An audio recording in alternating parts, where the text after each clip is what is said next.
Today on the Truth Hour, we'll be discussing the national anthem protest at the NFL games and the various layers that basically intertwine that subject. And how about the church shooting you probably had not heard about? Today on the Truth Hour. Something really wrong is going on. What kind of show you guys put on? I want the truth. Nice. Welcome, my friend. Welcome, everybody. It's myself, Shane Jameson, along with David Deagle, and this is the Truth Hour.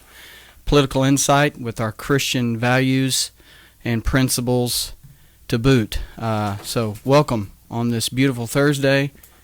We're grateful to be here. And absolutely. Thanks for joining us, everybody.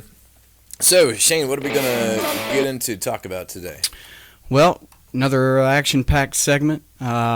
Top of the list. I'm sure it's not hard for anybody to guess what this is going to be. It's the... Oh, yeah, and we're actually on video, so I'm not used to that. Hopefully you might be getting that. Hopefully you're getting that. It's going to be the Anthem Protests surrounding the NFL and the all the ins and outs of that. How do you feel about that? How do you feel about the Anthem Protests? Everybody that's out there watching, and Shane, how do you feel about it? I'm pretty much straight across the line on this, Dave, myself. I believe there's a certain platform and a time to speak your mind, to protest or stand against something, and I believe that the national anthem on a national stage, if you will, is the wrong time and the platform to do that. How about you?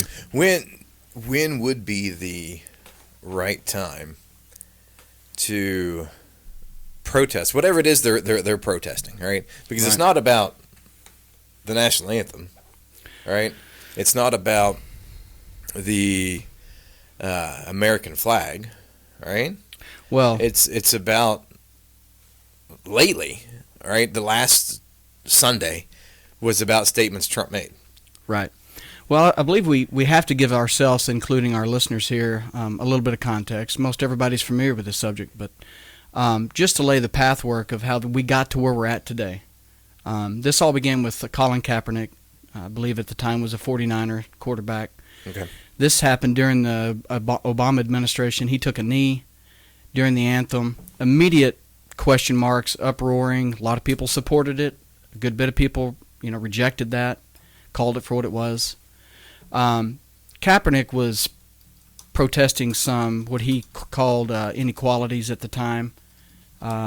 It was in that time frame during the Obama administration where some things were happening with the police that Obama had taken sway, for, and so he was basically standing against that.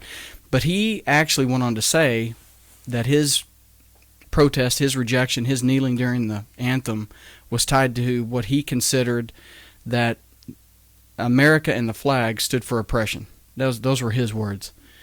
So at that specific moment in time, what Kaepernick actually did was gel in the genome or the consciousness of the country that when you kneel in protest of the anthem, that you're rejecting the country. I mean, his words were he's rejecting the flag in the country at that specific time frame because of, he says, it represents oppression. So fast forward till today, in the last few weeks, and when we had a number of people doing it. And that was last year when Kaepernick. I believe it was last year, maybe the year prior. Yeah, it was last year. Last season. And so now a year later. So you're right though. It's not people today rejecting the anthem, but make no mistake. If you're going to take a knee, and if you're going to take a knee, you're going to do anything but stand and face the flag of this country and at least participate in that part of the anthem. To me, you're rejecting the anthem. I mean, if you're going to do anything other that distracts, takes away from what that is supposed to be, it's just not a platform to speak your mind at that time. Unless you're wanting to speak your mind, but then if you're going to do that, don't reject what people's response to that. In other words, if they see you doing that, they're going to basically take that for what it is, a rejection of the country, a rejection of the flag.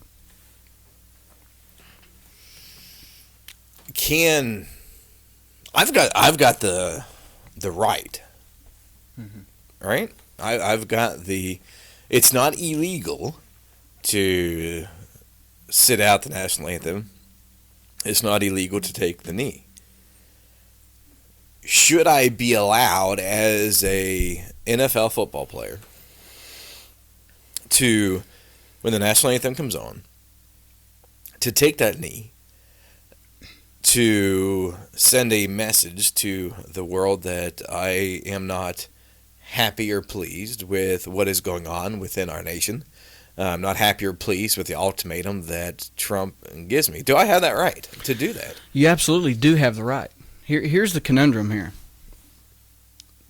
The flag and the anthem that represents the flag and the country that these individuals are actually, sitting out of or taking a knee during and protesting against during this specific time frame is representative of the very things of this country's past in a lot of ways, and the rights that have been provided to such people to do so.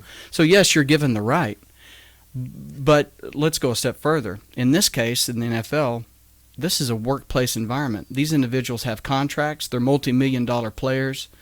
They have signed contracts with their teams underneath the umbrella of the rules and regulations of the NFL, and it's clearly stated that they are subject to fines, just like any other situation. I'll give you countless situations where they want to be to come out and be an individual. They want to wear. When there were shootings in Dallas and there was cops killed, there were individuals who wanted to stand up and actually show support for Texas and for Dallas and for those police officers that were slain. They were told that they would be fined if they wore anything outside of the realm of the paraphernalia that the NFL has deemed official league paraphernalia. You know what I'm getting at? So now we have some hypocrisy. Absolutely. Where not only are we being political, when we should just be playing a game, but now we're taking sides of, you can do this, right? You can protest the national anthem. Right. But you can't do these other things. Because wasn't one a player, was it a year or two ago, was fined for putting something on his shoes in reference to 9/11. Absolutely. To honor what was done then. You can't even wear specific jerseys or specific shoe wear without it being approved by the NFL, without literally being fined instantly. But here's what I guess is so frustrating to a lot of Americans. Now these players, because there was no recourse back when Kaepernick did this, he should have been fined.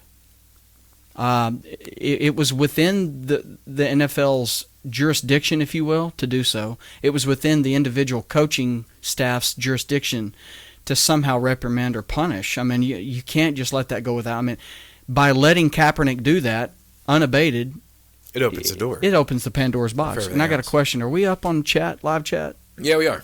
Okay. I'm used to seeing a few more people out there. But, guys, if you're there, we appreciate you being here today with us. Please like us. Please follow us. You are the reason we're here doing this today, and we appreciate it every week. So, but, yeah, let's go another angle with that, Dave. How about our own team? Okay, our own team. Oh, the good old Pittsburgh Steelers. Yeah, right? I love us some Steelers. I love me some football. I love the Steelers. But here's what happened. So it's been brought to my attention that Tomlin, out of whatever reasoning, I think his reasoning was, in his own mind was just. In my opinion, I have a question with it. But he wanted to prevent his team from being even considered to being a part of the problem. So what did he do? He held his team back. Now, did you see the news conference that Ben Roethlisberger and not Maywood, I can't think of his name right now, had? I believe it was Monday after the game. I missed all of that. They came out and said that it was Tomlin and the coaches said, do what you want. So the players had come together late Saturday night, had a meeting, and the players decided in order to what they were going to do, right? And their idea was not to miss the national anthem, right? Oh, right. Ben Roethlisberger explains that they were coming out of the tunnel. There were some other things rushing back and forth between some people on the Bears side. and they were coming out of the tunnel, and the guy that came out, Right, that's Villanueva, the Iraqi war veteran. right, Ranger. Bronze Medal Award, Right, awardee, recipient. Mm-hmm.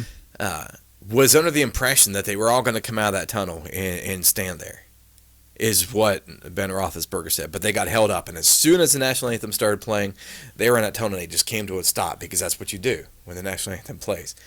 And I call lies. Well, I don't buy any of that. No, because Why why would Tomlin then, express his opinion at the end of the game that, we were supposed to be unified in this decision? Well, he's throwing Villanueva under the bus there. Yeah. And then Villanueva actually comes back in and does another press conference and he then apologizes for his actions. But here's my point to what you're saying. Listen to this pettiness. So cheerleaders and other factions of the NFL program prevented that NFL team from being out on the field where it's been countless other games for the last 50 years. Have they ever missed an anthem before? Not that I know of. That's all I need to say. Yeah, it's absolute craziness. And here's the thing. Do you have the right to do it? In my mind, here's my opinion, all right? The dirty truth of the matter. You have the right to do it. But you have the right for the repercussions, too. You have the right for the repercussions. And here's what I don't get. Is there not any other way that I'm not a political, out in your face person, like some of these NFL players are, like a lot of other people are. But isn't there another venue that I can have? Another venue that I can make, that I can say what is on my mind and how I feel about certain things? But taking a knee during the national anthem, which honors our country, has nothing to do with Trump. Absolutely. Has nothing to do with race. No, and it's just about patriotism.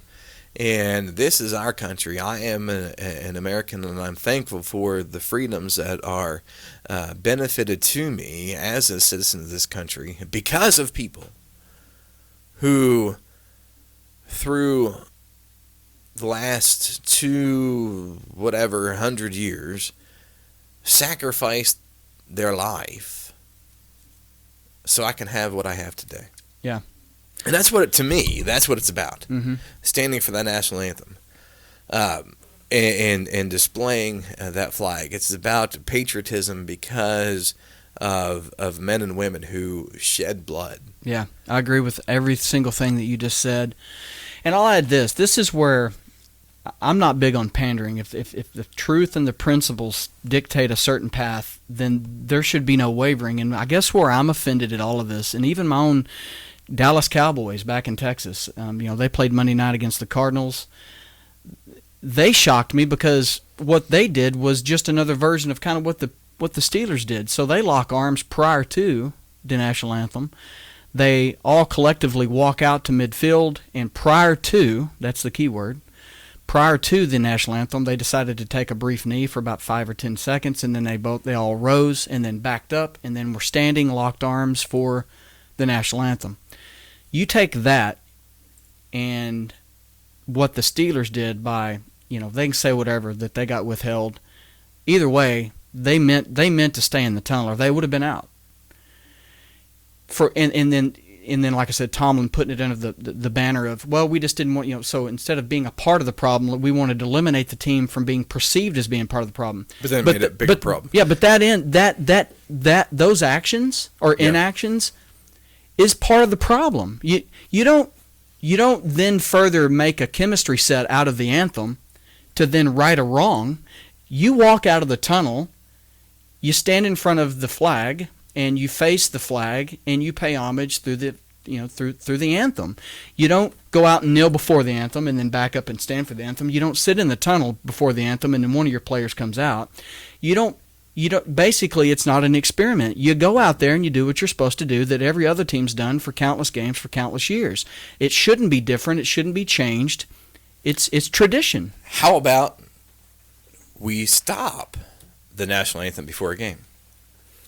That's an atrocity. And you want to see the stands empty?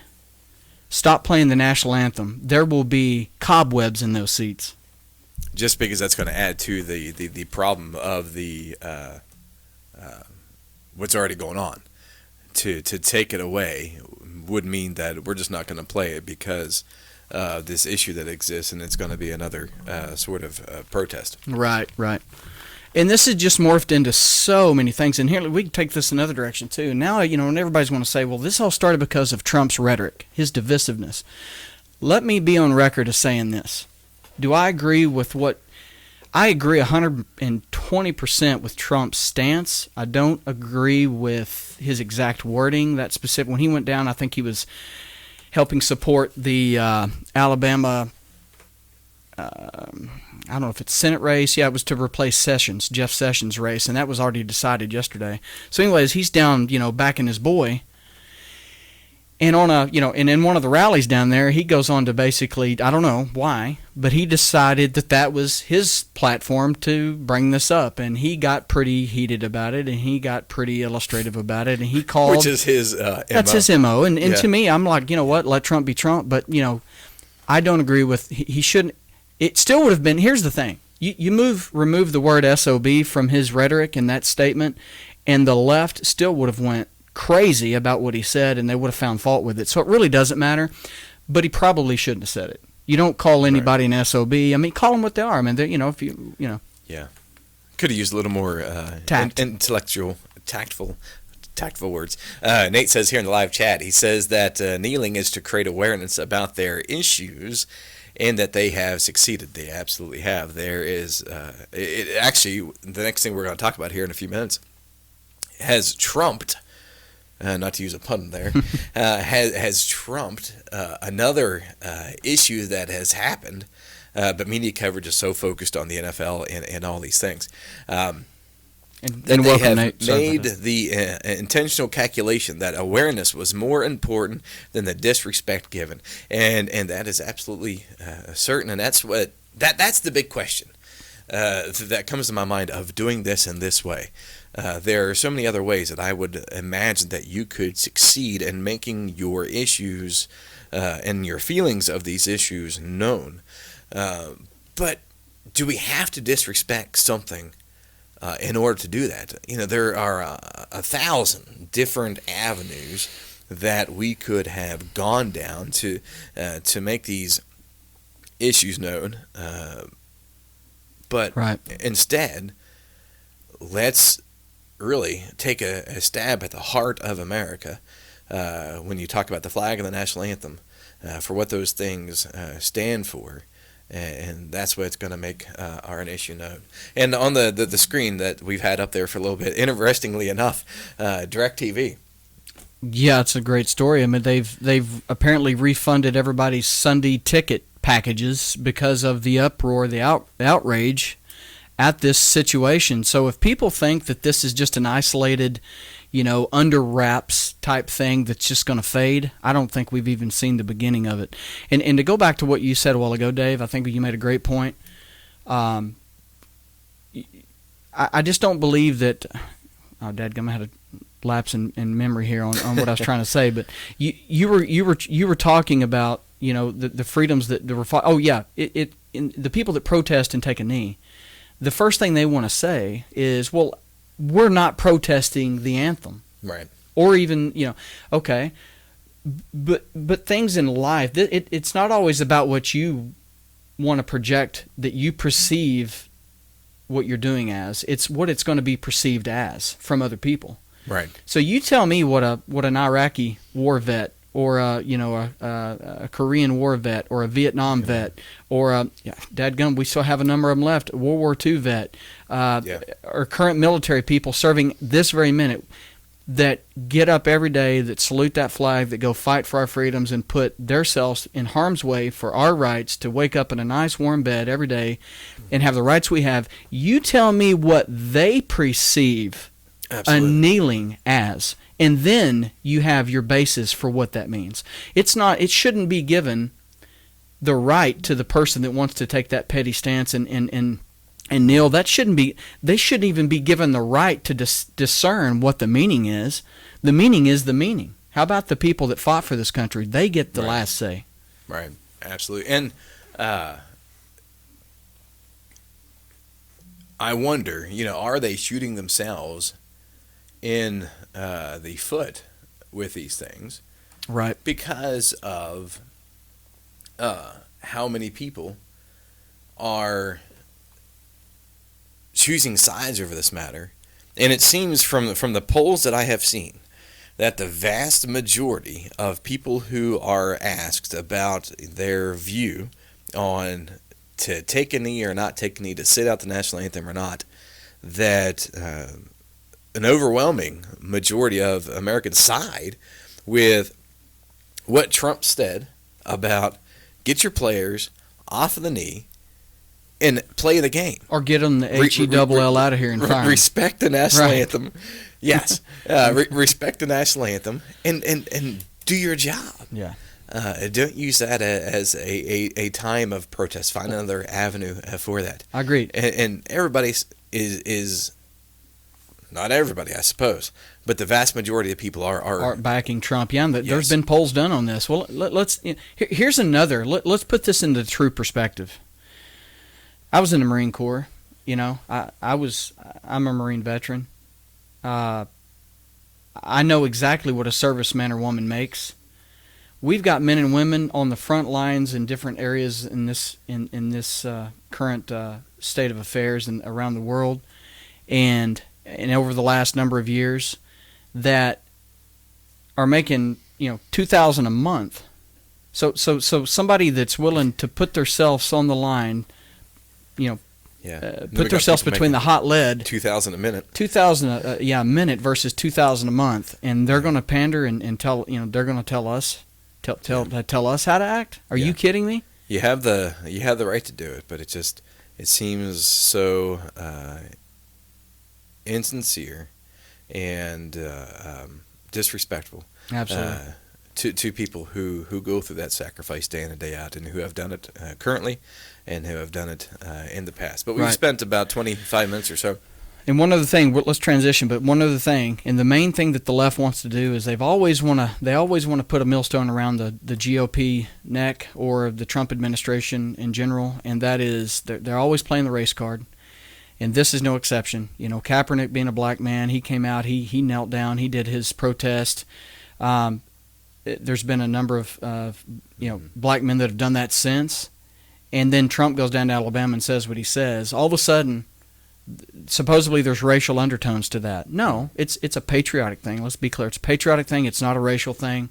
They need to get over the race card, throw the race card away. Trump is not a racist. He doesn't pander to that. He's not that.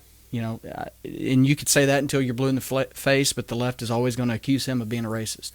One of the really interesting things, just to take one more minute, is when you think about Colin Kaepernick, he used to sit on the bench during the during the national anthem. Right. But then he also now has, thank you very much, from what I understood, if this story is true, he has received a letter from a serviceman in the military, and he sat down and had a 90-minute conversation. And now he takes a knee out of respect as at a funeral. They fold the flag, right? And the serviceman takes a knee, passes the flag to the widow.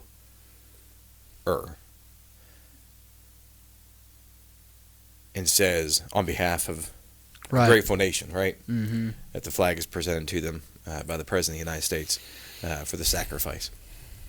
And that is from the story that I've heard, whether I'm not certain if it's true, that is why he's gone from sitting on the bench to taking the knee. Yeah, yep. But let's... Very transition here. Yeah.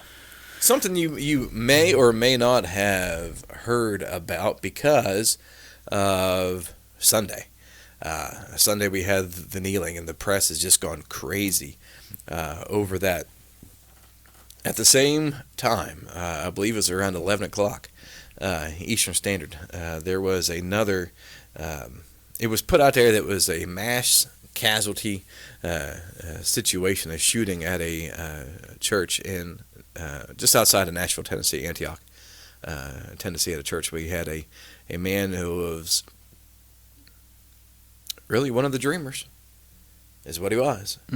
5 years old, 20 years ago, came to the United States from the Sudan, and now as a 25-year-old man, walked into a church building on a Sunday morning and shot and killed one lady out in the parking lot. Yeah, prior to going in. Came in to the building and just randomly began shooting the people in the foyer, vestibule, whatever you want to call it, headed to the sanctuary auditorium of the building, and continued to shoot until he was confronted by one of the church ushers. Yeah, a 20-something-year-old young man, I believe, is being held a hero there at that congregation for interceding the shooter. Right. And I think there's still a little bit of a disparity between exactly what happened, whether or not the perpetrator tried to kill himself, or if during the struggle with the usher was shot in turn. But either way, countless other people probably would have been shot. And the kicker here on this is, so this man being from the Sudan, but that's an element that would lead, questions to terrorism, possibly radicalization. But then you have another element, like right after this, the day of or the next day, the FBI has opened up a civil rights investigation, which leads to what? That leads you to believe that there could be a racial undertone to this as well. And here's the hypocrisy. I mean, it was a big thing for a day or two or three, and then it's just phased off into nothing. Yeah. Where's the outrage? You had Dylan Roof go down to a Baptist church, and where was that? Where'd that take place at, Dave? There are no criminal dreamers. Atlanta. Was it around Atlanta? Was it around Atlanta? It could have been, but it was in the South. And Dylan Roof goes in there, attends a church Bible study, a Devo for an hour, Carolina, opens up and kills, 6, 8, 10 black worshipers there. And and rightfully so. The media pulled its hair apart trying to discuss that. But where's the outrage here? I mean, in fact, it's all, it's almost like, it's just one individual. Some people were just injured. It's not that big a deal. Are you kidding me? Yeah, it's what I have just such a shock about it is, I believe it was the New York Times. The front page was about the NFL taking a knee, and it wasn't until pages later. Wow. Yeah. That there was information in there, small little bit of information about this shooting, and for me, it's because it doesn't fit the political agenda. Exactly. It doesn't fit the political agenda of whether we want to say it's the politics or the media. It doesn't fit what they are oftentimes trying to be divisive within this country. Look, we just need to say that there is a problem. I mean, that's what it comes down to. There is a problem with people, whether it's due to insanity, whether it's due to propagation, whatever the issue is, whether it's racial, whether it's religious, based radicalization through Islam or some other group.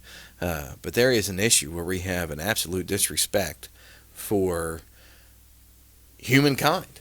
Yeah. That we're willing to go into a peaceful place, whether it's a black church, whether it's a white church, whether it's a place like here where we are of all mixes of ethnic groups and backgrounds, and to just randomly kill people who have done absolutely nothing to you at all. And I guess it kind of coming out that he had been there at least once before and received love there.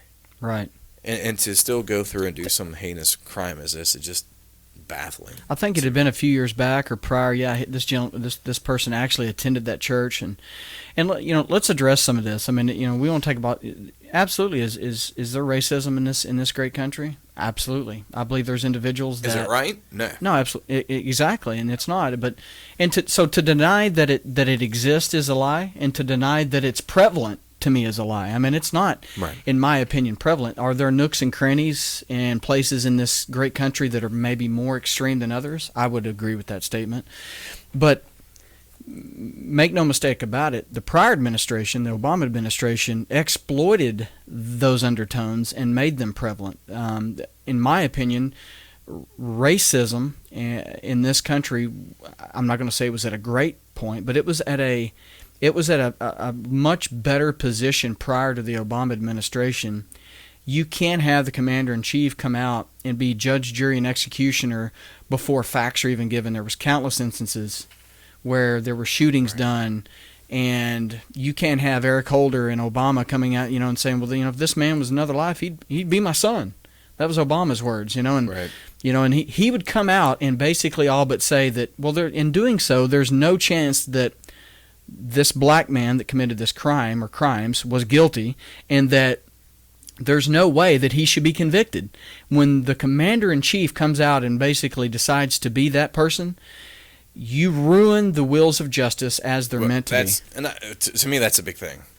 I would hope and pray that our justice system isn't so skewed and broken that it can't, as a trial by your peers, can't do its job. Right. And so that we have a mixed panel of people who look at the facts of a case, whether it's a police shooting, whether it's something else, right? Those, 12 people, right? Judging by 12 people.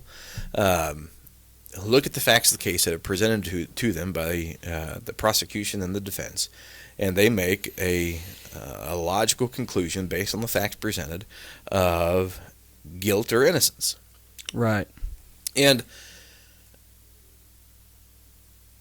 I would hope that our justice system isn't so destroyed that once the facts are presented, that those 12 people can't make a decision on the things that happen. Whether, it's leave it to their hands.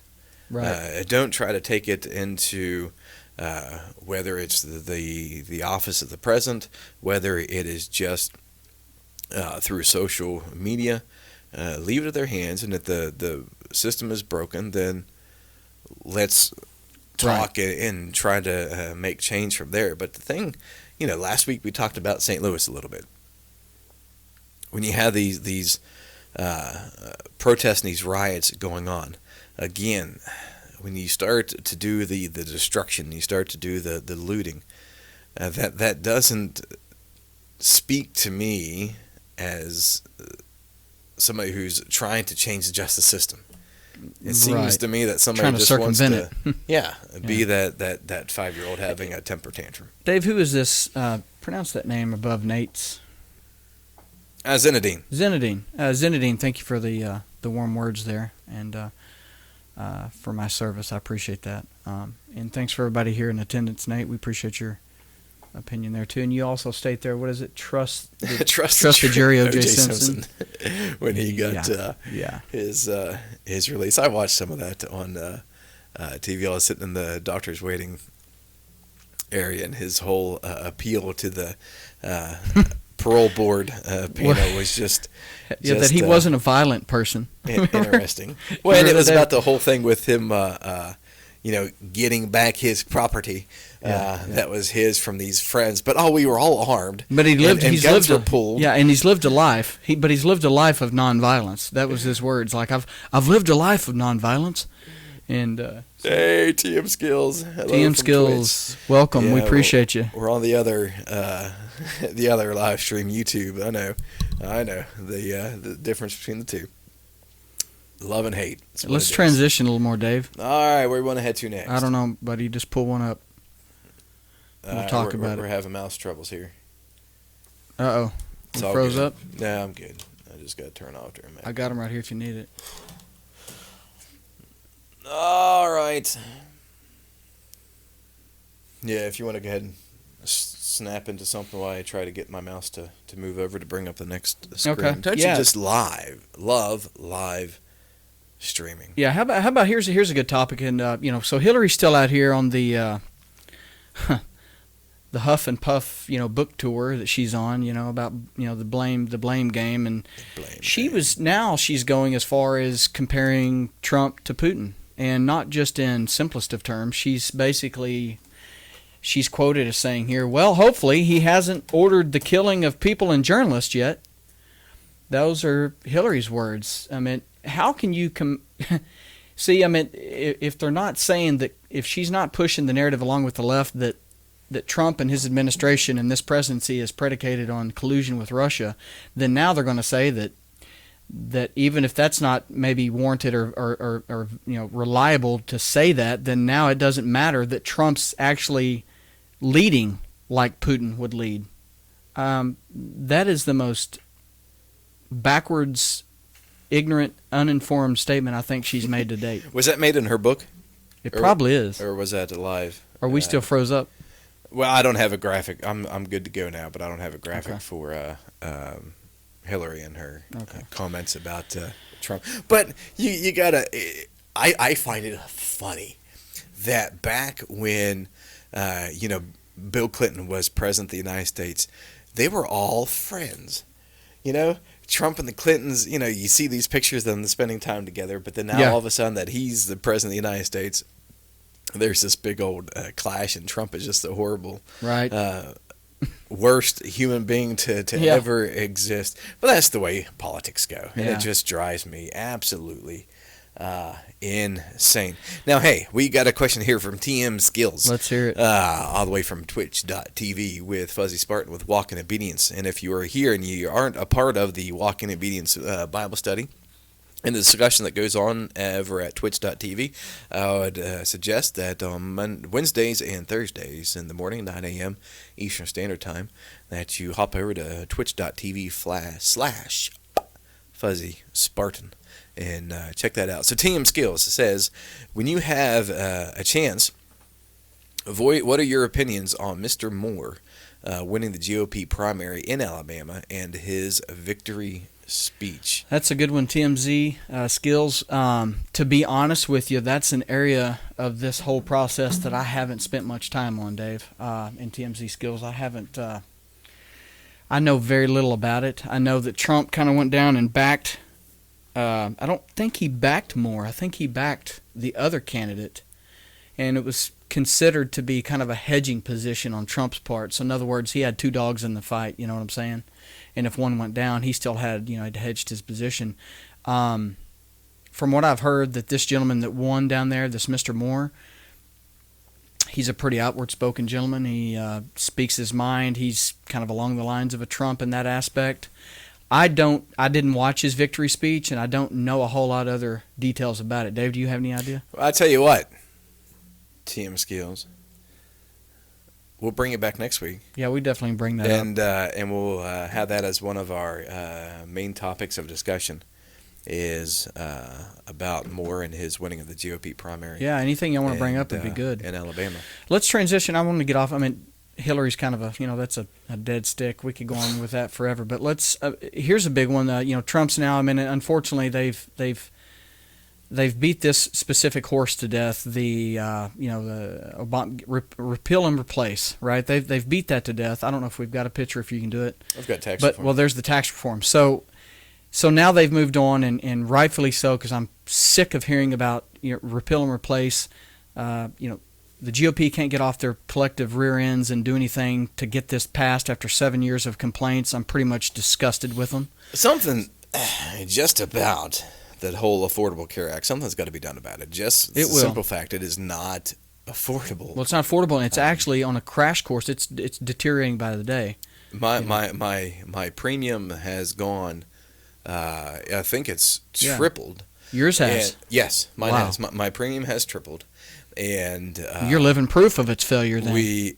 I went to the doctor last Thursday when I left here from the stream, and $95 copay to see my doctor, and we were in the office probably together for a total of, me and the doctor, 5 minutes. And that's up from a few years back? Oh, I used to pay before then $45 before then. The year before that was $20. Wow. $20. And so I've gone from $20 to $95 to see my doctor In 2 to 3 years? and tripled my premium. In a total of probably 5 years. That's still a pretty big increase. Yeah, it's been unreal. Yeah, you can thank that. And so anyway, so because of the failure of the GOP, under Trump here to get anything going on repeal and replace, I think something that I believe Americans and I believe the left and the right can come together. The Democrats, in the House and the Senate can come together on a tax reform. I don't think anybody. I mean, very few people are going to stand up for the current state of taxes in this country. We are the highest tax rated country in the world. I listened to a little snip this morning where Pete, what's his name on Fox, was interviewing Trump, and he wanted to start out at 15% on this. I forget the specific tax rate we're talking about, but he a flat tax. Yeah, flat tax. But okay. And then was going to negotiate from 15 up to 20, but decided that the numbers look better at 20. But I think we're at 35 right now. I think I might be off on some of this. So I mean, that's a kind huge of the average. cut. Yeah. So if we get 20, and then, I mean, Trump's exact words, we can go from having an average American can start doing their taxes on a single sheet of paper. That's absolutely amazing. If you put more, it's simple economics, guys. I mean, you put more money back into, A, B, C, D, Mr. and Mrs. American's pocket, you create more jobs, you give better lifestyles, their bottom line goes up, it's a win-win. Do you remember back, 200 years ago, a little more, we threw some tea in a harbor? Why? Taxation without representation, and so we are going to pull away. I guess it was longer than that. Yep. We have that now. Pull away from England. Yeah. And we've got all kind of crazy rinse and repeat now, right? Taxes now. It's just it's unreal. TMZ Skills has a great statement there. Obamacare was designed to pass and fail. I mean, you're right. I mean, the left in this country, the socialist element of this country, have always wanted single payer. They wanted everything, the decision side of this, to be underneath the umbrella of the United States government. It's not such a wonderful idea. T, look at the fine print. That's just it. Free healthcare for everybody. Yay! Right? Free housing for everybody. Yay! Free cars for everybody. Yay! Free college. Right? But where does that money going to come from? Yeah. We can print money, but then, our you dilute the value of the dollar. The dollar just plummets. Where it's at. Yeah. Right? Yeah. And where does it come from? Yeah. It's got to come from somewhere. Anything that is free is subsidized or it's a fancy term we say, stolen from other people's money they pay out into taxes. But there is nothing free. And it's just crazy to have that mindset. Really, that socialist mindset. Yeah. That we ought to have all these things free. The government free college, should free take care of healthcare, all these things. That was the Bernie because Sanders. It costs money.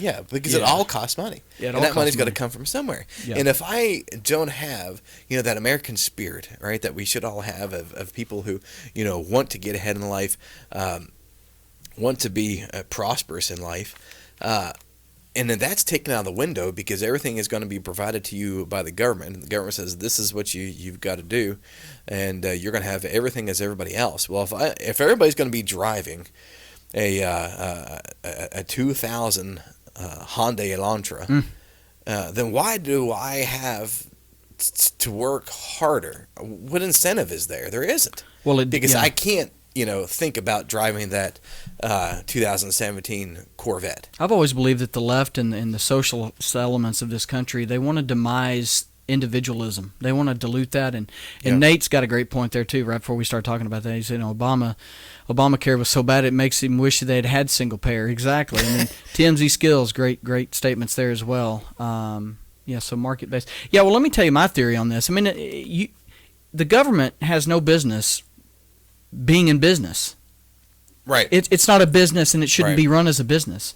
The government is in there for one thing, and it's not to delegate to the private sector. Anytime you take and you remove, if you remove, for the capitalist system to work, for free market enterprise to work at its best, you got to remove 99% of the government's tentacles that constrain that, period. And when you do, competition goes through the roof, prices go down, and all is well. Anytime that the government says they can do it better than you can, there's a huge misconception in that. Here we go. Here's the question of the day. Should, with that idea in mind, should the United States privatize military service? Should that be a company-owned entity that is under the direction of the United States of saying, okay, we need you, this company of military people, to go to this country to fight for this reason? Yeah. Yeah, that's a good question. I'd have to. I don't have about an answer that. for it, but I'm just throwing crazy things out there. Yeah, Nate says absolutely not. Yeah. There's but once again, if everything under the government is pretty much shoddy at best, and it's an utter failure at worst sometimes. I wonder how much more efficient it could be if we went that route. But then again, how dangerous without having the protections, without government oversight and then precautions and then consequence, right? Yeah. If you go private with the military, I think you open yourself up to, oh my gosh, I'd have to sit and think about all the things that could happen or that. I mean, there's some positives, naturally. Yeah. It's just interesting. Yeah, great statement. No, it's Dave? not. It's just the craziness of my mind out there and getting thrown out in the world. What else we have? We got a few more minutes. Got about 10, 11 minutes. Let's see what we can find. Is anything working? Yep, we're good to go. We have got was it this morning that this came out? Yep, I took a picture of this sitting in front of my TV, drinking my coffee before I headed down to do the show this morning, and this is a pretty shocking statistic, and you can see it now. Kind of ties into the whole dreamers. People want to talk about the cost of a wall. Let's talk about the cost of not having a wall. Let's discuss the cost of not having a secure border. People want to talk about the upfront cost to protect and secure our borders. The real question is look at what it costs us not to, and the figures don't lie. We're talking about billions of dollars annually just in all related costs, guys. $113 billion annually. What is that? $15 billion on medical services. 39. My eyes fail me. Yeah. $39 billion on education. 128. Yeah, just $28 billion. $28 billion border security. on border security. It That's speaks for itself. Yeah, that's a lot of money. Prevention is worth a pound of cure.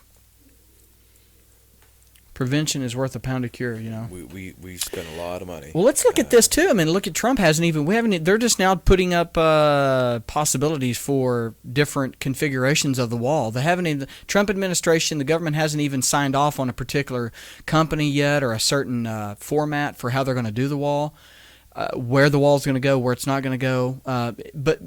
But Trump's been in office for what now? 7+ months? 8? And look at just his presence and the fact that he's enabled the Attorney General and ICE and all these other government entities to enforce the current laws on the books. Has that alone, knowing that if you come to this country illegally, you might get across because in a lot of areas it's still porous, but there is a very high chance of probability you're going back because of Trump's administration. And before we really didn't have that. It was come and we'll keep you, and there's no repercussions for it. We even give you health care. We even give you a driver's license. So it was a free for all. Now here's something I don't know a whole lot about because I'm not the political side of this, I suppose. Well, you got to, Dave. Stone. Yeah, and I didn't have a whole lot to go with that, but let's touch base on that. Okay, so what you guys feel about it? I have another. Well, you didn't have that, but so Stone was questioned, I think by Special Counsel Mueller, and man, I know he got up and left. Well, he got done. I think it concluded. It matured. It got to its completion, and they had asked all the questions that they wanted to ask, and he had answered everything that he was intending to answer. Excuse me. And the meeting concluded. He immediately stepped out and addressed the media, and sang like a bird. And to Stone's own words, I mean, he believes that there's there's nothing there with the Trump-Russia collusion narrative, and that there is overwhelming evidence in his mind. His personal opinion is that Mueller's probably going to force or push for an indictment of Manafort for one reason: they don't have anything on Trump. They don't have anything on Trump, and so to push something on Manafort, one of the underlings that's not even a part of the administration anymore, not along with the staff, if you push for an indictment of Manafort, then all of a sudden you've got leverage on Trump, and then you've got a plea. You've got a possibility of a plea bargain. So in other words, Manafort, we've got you on. So in other words, Mueller's team can't find any legitimate crimes here, so what they're going to do is they'll find something maybe in banking, or they'll find something maybe. It's basically legal blackmail, if you ask me. So let's take something that's not related, and let's find it on you, and then let's say, well, we can't find what we wanted to find on you, but we're going to take what we did find, and we're going to twist that as hard as we can until you squeal, or at least lie and say that you did know something about Trump that never existed. All under the at least in my mind, all under the purpose of Getting rid of trying to make this whole past election in 2016 defunct. Yes. And there was, infiltration from Russia. Yeah. There was some other issues, and Trump shouldn't be present. So There's talk take that him out of there. There's talk that Trump should, to bring Hillary into the to bring Hillary as the next president, because she had said she would contest the results, right, if something would come up.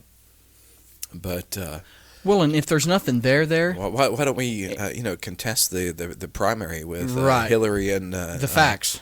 Hillary and Bernie, and it came out what she did to him and rolled him over, threw him under the bus, and but we don't want to go back that far. No, we can't go back that far. But well, and here's the other thing: there's been even talks that Trump should even fire Mueller. I mean, he has the power to do so, but here's the political firestorm that would follow that. You're talking about Nixon era type stuff. You're talking about, you fire the special prosecutor, the special counsel, you automatically start looking like you're trying to undermine an investigation that's out to get you. Well, but here's the fact. Mueller's already been declared that he's trying to go outside and above and beyond the parameters of the initial charges that were brought up for the investigation. And that was to try to prove what, Dave? Russian collusion.